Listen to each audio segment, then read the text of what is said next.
Guess while I'm at it here, I might as well show how the back end of this old racing go-kart set up.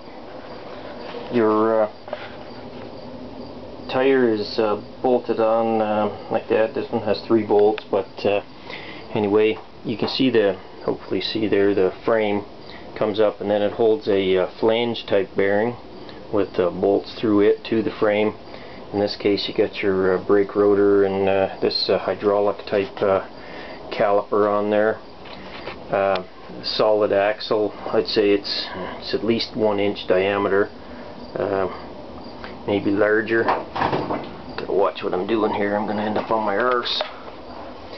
Chain sprocket, see the centrifugal clutch on the engine there, and chain sprocket about I don't know, 5 to 1 or something, and the second flange bearing there. It's even got a third one outboard there by the far tire.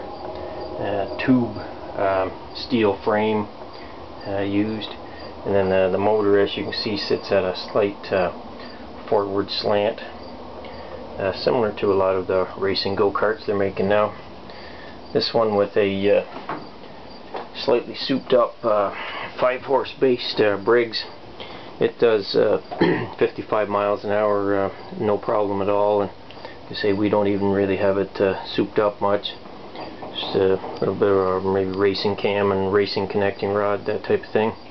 Pretty stock looking carburetor setup off a rototiller there, and you know, racing go-kart air filter. A lot of it's in your chain ratio and stuff, and these 5-horse model 13 whatever old flathead Briggses, they'll rev about 7,000 RPM. So you can get that kind of speed out of it.